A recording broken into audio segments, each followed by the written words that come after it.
নমস্কার দর্শক বন্ধু, রোহিণী অ্যাস্ট্রো সলিউশনে আপনাদেরকে আরেকবার স্বাগত। আজকে আমাদের আলোচনার বিষয় হচ্ছে বাস্তুশাস্ত্র নিয়ে। বাস্তুতে দেখা যাচ্ছে এখনকার দিনে ভীষণ অপরিহার্য হয়ে পড়েছে বাস্তুশাস্ত্র।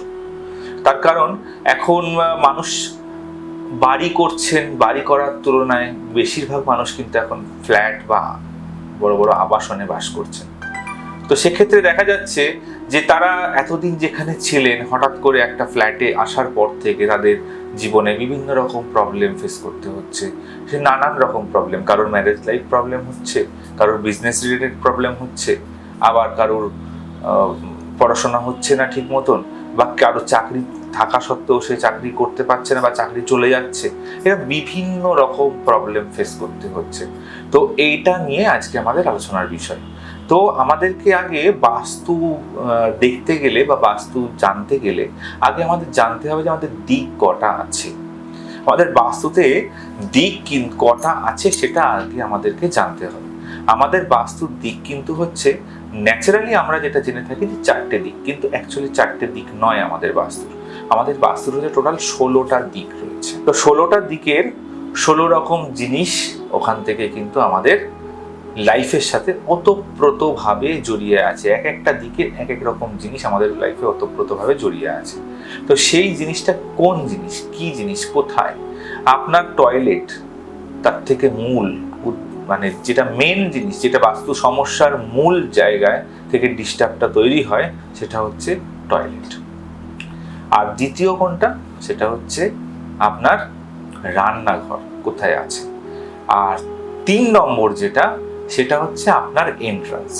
তো একটা বাস্তুতে যারা বাস্তু সম্বন্ধে জানেন না তাদের কথাই বলছি, কিচ্ছু জানার দরকার নেই, শুধু এই 3টে জিনিস দেখে নেবেন যে টয়লেট কোথায় আছে, রান্নাঘর কোথায় আছে, আর আপনার এন্ট্রান্সটা কোথায় আছে।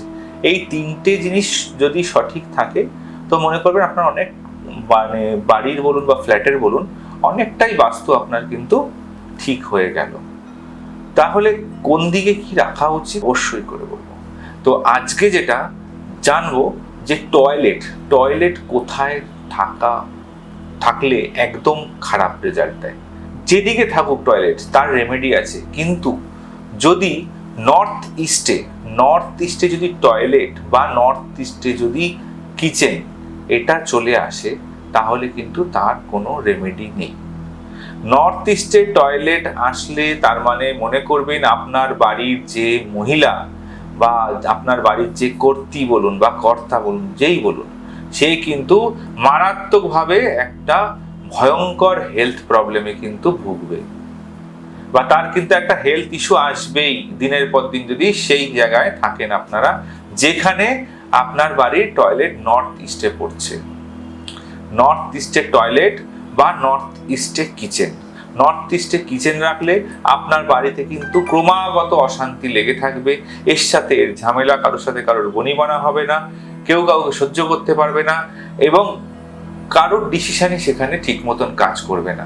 অর্থাৎ নর্থ ইস্ট কিন্তু ভীষণভাবে গুরুত্বপূর্ণ একটা বাস্তু বিচার করতে গেলে। নর্থ ইস্টের টয়লেট যেন না থাকে বা নর্থ ইস্টে কিচেন যেন না থাকে। কিচেনের জন্য ভীষণ ভালো দিক হচ্ছে সাউথ ইস্টে কিচেন অবশ্যই করে রাখুন।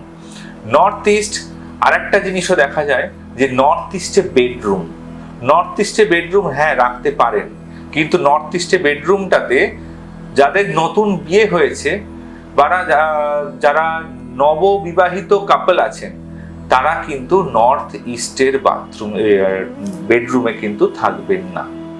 তাহলে কিন্তু তাদের লাইফে কিন্তু চলে আসবে ভীষণভাবে অমঙ্গল, এবং তাদের ম্যারিড লাইফ কিন্তু পুরো ডিস্ট্রয় হয়ে যাবে। কারণ নর্থ ইস্ট কোণ যেটা বাড়ির, সেটা কিন্তু হচ্ছে জুপিটারের স্থান।